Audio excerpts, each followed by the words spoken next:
So, our great American philosopher Mike Tyson once famously said, everyone's got a plan until they get punched in the damn face. And that's kind of what we're dealing with when it comes to conflict management and resolution. Got to show up with a plan, but realize that it's going to adjust because the person on the other side of the table gets a vote, and we got to be able to adjust and adapt along the way. But you got to show up with the plan, but just realize you got to be flexible. So let's talk a little bit about conflict. Conflict, as we know, is unavoidable. Every team, every coaching staff, every athletic department deals with conflict routinely.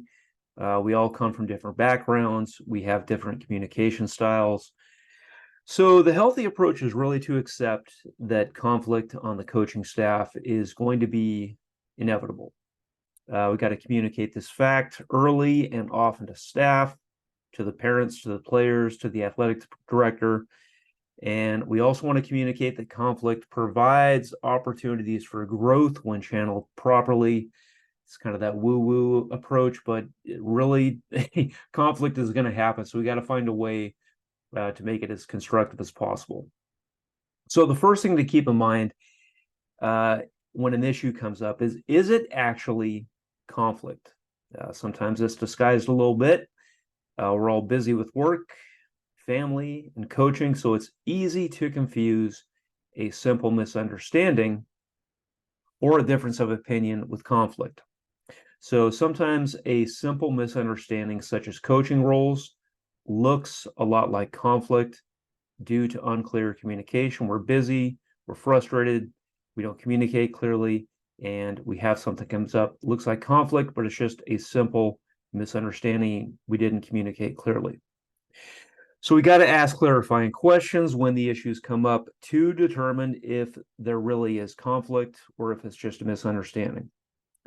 And sometimes just a simple difference of opinion, such as personnel decisions, can escalate into nasty conflict when we don't handle it correctly.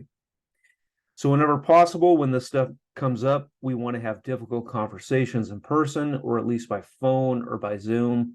We want to use email and text to summarize those conversations, but not to address the issues themselves. If anyone out there is a coach, if you've been involved in those, big sniping contests between you and another coach on the team or one of the sports parents, it's not a lot of fun. So have the substantive conversations in person when possible. If not in person, at least by phone or by Zoom. Don't use email and text to have those to hash things out, because can't really pick up the tone when it comes to email and text. You might say something that is very bland and generic, but the other person misreads it, and that's a problem. So have the conversations in person, and if not in person, by phone or by Zoom. Next, let's talk about triggers. Triggers can go from small to big. Things can snowball if we don't get on top of it right away.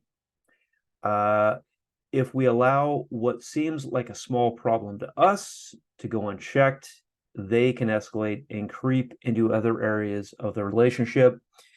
So what appears to us as a complete non-issue could be a huge issue to the person on the other side of the table. It really kind of depends on perspective and that person's history. What seems like a non-issue to us is a big issue to somebody else.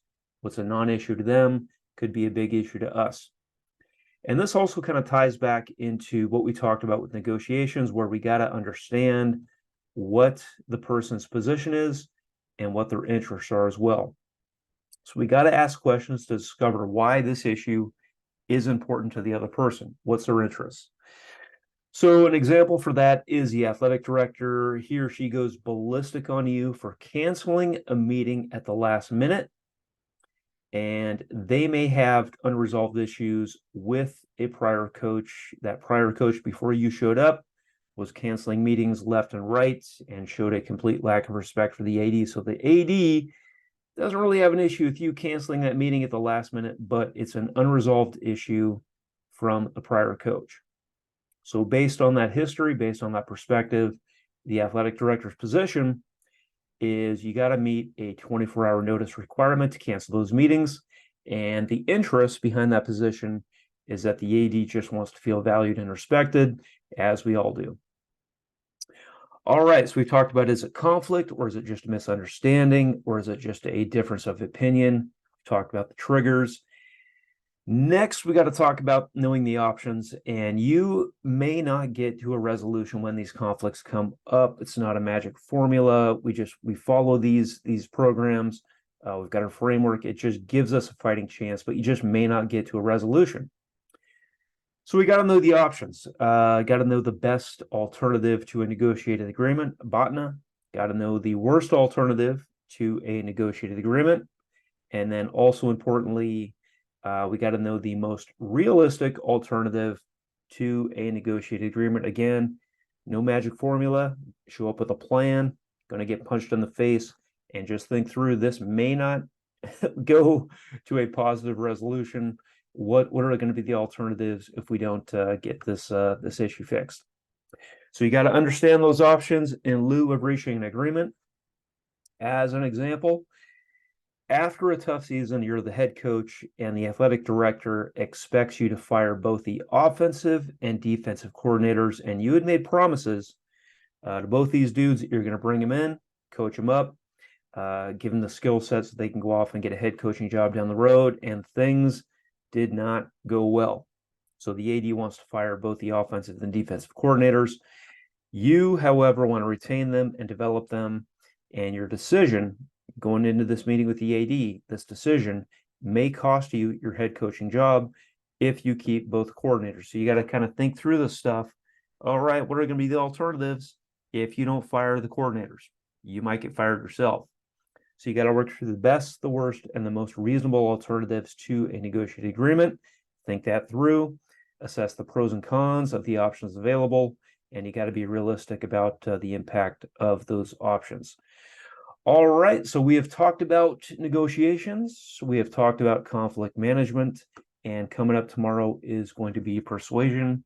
Once again, hope this helps.